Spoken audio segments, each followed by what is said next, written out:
നിക്കടി അവിടെ. എങ്ങോട്ട് പോന്നു? എങ്ങോട്ടും പോകുന്നില്ല, ഇങ്ങോട്ട് തന്നെ വന്ന്. എന്തിനാ ഇപ്പൊ ഇങ്ങോട്ട് എഴുന്നള്ളിയത്? അപ്പഴിനെ കാണാൻ. എന്തിനാ എന്നെ കാണുന്നത്? അതപ്പഴിനെ അറിയത്തില്ലേ? എന്നിട്ടാണോ സുമതി കുഞ്ഞമ്മയുടെ മോൻ അശോക മേനവനുമായിട്ട് നിനക്കൊരു ഇത്? കബഡി മത്സരത്തിൽ അവൻ എങ്ങനെയോ ജയിച്ചെന്ന് കണ്ടപ്പോ നീ ഇവിടെ കിടന്ന് ഉറഞ്ഞു തുള്ളുന്നുണ്ടല്ലോ. ജയിക്കുന്നവരാരായാലും ഒരു അഭിനന്ദിക്കുന്നതിൽ എന്താ തെറ്റ്? അന്യനൊന്നും അല്ലല്ലോ, അതും എന്റെ അമ്മായിയുടെ മോൻ തന്നെയല്ലേ. അത്രയ്ക്കും ഇഷ്ടമാണെങ്കിൽ നിനക്ക് അവനെ തന്നെ കെട്ടിയാ പോരെ? ഇഷ്ടമുള്ളവരൊക്കെ എല്ലാരും കെട്ടല്ലേ? നിങ്ങൾ നേരെ നോക്കിയാ കീരിയും പമ്പും പോലാണല്ലോ. നീ എന്തിനാ രമേന്തി അവനെ ദേഷ്യം പിടിപ്പിക്കുന്നേ?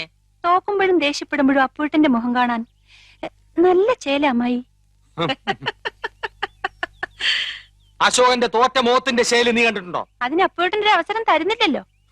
എന്നാ കാവിലെ പാട്ട് മത്സരത്തിന് നീ വാ, അവന്റെ തോറ്റ മോന്തയുടെ ക്ലോസപ്പ് കാണാം. ചുമ്മാ തങ്ങിയെന്ന് തോറ്റാ പോരെ, അതിന് ഈ വീരവാദം വേണോ? ചുമ്മാ തങ്ങിയെന്ന് തോറ്റാ പോരേന്ന്.